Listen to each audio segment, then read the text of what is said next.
And also, because again, you have videos of me. Get quantity to pay in any video. So you have videos of me years ago, about 2-3 years ago. Come this video according to him. You could and Kenen regarding this issue na meketa. He sounded it as he wanted to both side. Nde Zion me kwesena nka, nde Adoration kwesena nka. Kede nwena inter church and worshipers clash because na nda followers. At the end of the day, I keep saying this thing. You have the battle for your soul. Ekwensu is busy capturing people in the church. Think and others cannot church. Ekwensu is busy capturing people. This drama is affecting the souls of many. Many people are not seeing the bigger picture. That's by the way. In the videos, you pay attention towards the end. That one you are going to have video 2 years ago.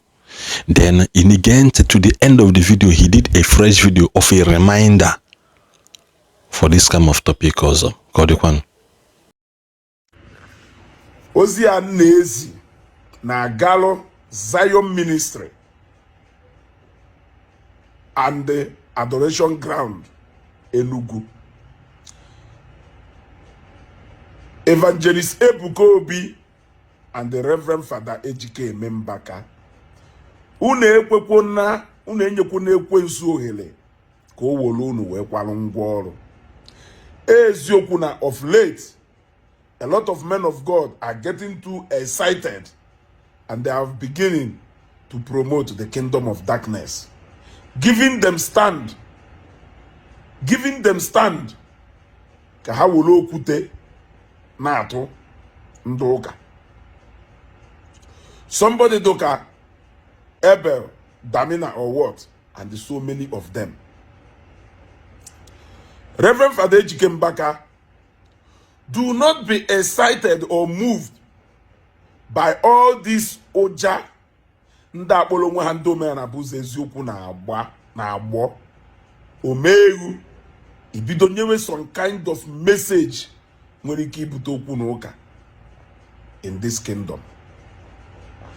I noticed that a lot of few men of God are getting too excited, trying to give these people a chance to shine, trying to give these people a chance to celebrate, trying to give these people clue to germinate. I don't know who you are trying to impress.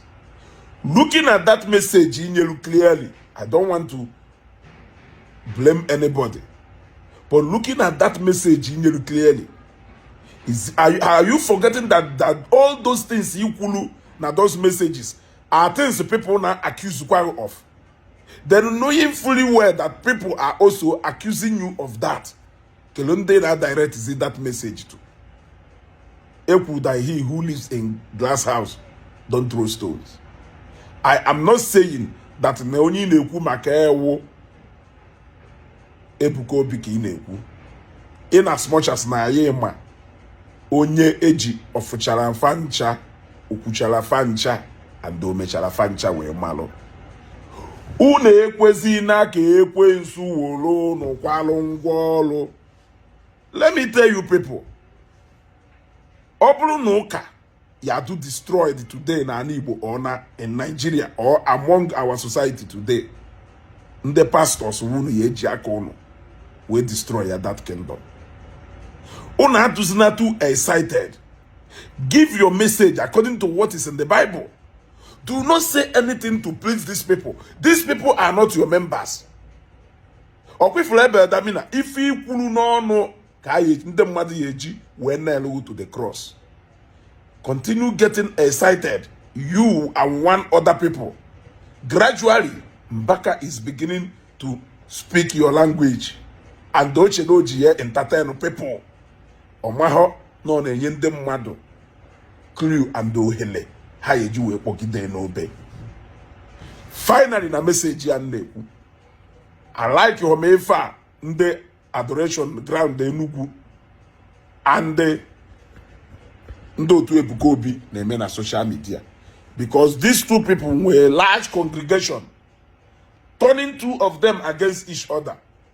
Matthias Ezak nọrọ ebe ọ nọ na-achị, Gulu Ezigbo nọrọ ebe ọ nọ na-achị, ejike moment of truth ya there enwe aṅụrị. A lot of people ya there celebrate. Unu enyezina these people they promote the kingdom of darkness opportunity to rejoice and jubilate over us. Among them, and it make sense. I decided not to go into this Zion and the adoration of Father Mbaka issue for a reason, so that the kingdom of God, the kingdom of darkness, will not be promoted, so that I will not give them opportunity to jubilate or rejoice. I believe that everyone out there will understand the content in this message in here. And move about our businesses as if nothing happens. Mbaka, stop getting excited over nothing. Stop getting excited over nothing. I don't want to judge you. I don't want to say that no, Ebuko Bike Agwa, but be careful with the kind of messages in there. Be careful with the kind of messages in there. A lot of messages in there with the same thing people Juwechi crucify. It is the same thing people who now saying it that you are addressing other pastors. Who are you trying to impress? Who are you trying to impress? You people should preach the message that will promote the kingdom. Do your ministry according to how God directs you. Allow God to be the judge. Except no only follow me something if you know sure. Come out and say it and address it. But don't not do unnecessary excited. Eba can make way for now.